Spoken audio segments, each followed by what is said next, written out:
Shalom, perkenalkan nama saya Ayari Palit, umur saya 10 tahun, dan saya berasal dari GPDI Sebawat Lirunta Laut, Sulawesi Utara. Dan saya akan menyampaikan kisah firman Tuhan tentang Zakheus yang terdapat dalam Lukas 19 ayat 1-10. Kukuruyu, suara ayam berkokok di pagi hari. Zakheus bangun bersiap-siap bekerja. Dia adalah kepala pemungut cukai yang bertugas meminta uang ke orang-orang untuk disetor ke pemerintah. Tetapi Zakheus melakukan hal yang tidak baik karena ia memaksa orang untuk membayar pajak lebih dari yang seharusnya.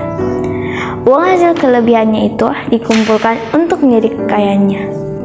Aduh, itu sama saja dengan mencuri, dan akibatnya walau kaya raya, tetapi hidupnya tidak bahagia dan juga ia tidak punya teman. Orang-orang di sana sangat membencinya. Hari itu, Zakheus heran. Tidak seperti biasanya, di jalanan sangat ramai sekali, dan banyak orang membicarakan tentang Tuhan Yesus yang akan masuk ke kota Yeriko. Zakheus mendengar cerita Tuhan Yesus yang orang sakit disembuhkan, orang mati dibangkitkan, dan juga banyak mujizat lain. Oleh sebab itu, ia mengikuti orang banyak. Tetapi, karena ia bertubuh pendek, ia tidak bisa melihat Tuhan Yesus karena terhalang oleh banyak orang. Ia berjinjit-jinjit, permisi, tapi tidak ada yang peduli. Maka, Zakheus berlari mendahului orang banyak, dan ia melihat pohon ara. Tanpa berpikir panjang, ia cepat-cepat memanjat pohon ara untuk menunggu Tuhan Yesus lewat. Dari atas pohon, ia melihat Tuhan Yesus yang penuh kasih dan kuasa. Dan waktu Tuhan Yesus melewati pohon ara, Tuhan Yesus berhenti dan menatap Zakheus. Zakheus kaget, lalu Tuhan Yesus berkata, "Zakheus, cepat turunlah, sebab hari ini aku mau menumpang di rumahmu."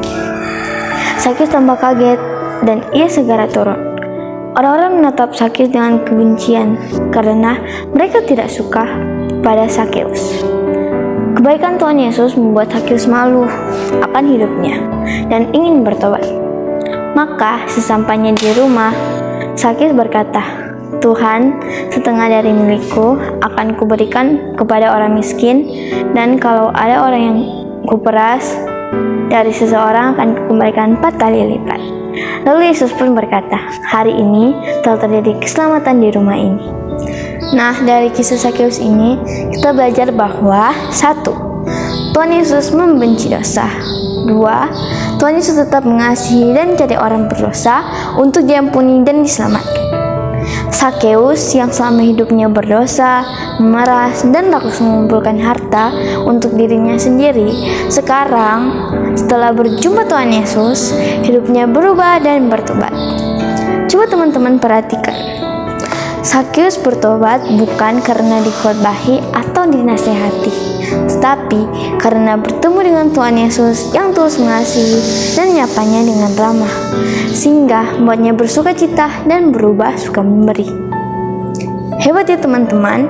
Mari kita yang sudah dipilih menjadi anak Tuhan harus punya kerinduan untuk mau bertobat, meninggalkan hal-hal yang tidak menyenangkan hati Tuhan. Dan kalau ada orang yang berbuat jahat dengan kita, janganlah kita membenci mereka. Mari kita mengasihi mereka dan juga menasihati mereka, dan juga doakan mereka agar nama Tuhan dimuliakan. Amin. Teman-teman tetap semangat. Bersama Tuhan Yesus kita akan mengalami hidup penuh kemenangan. Tuhan Yesus memberkati. Bye-bye.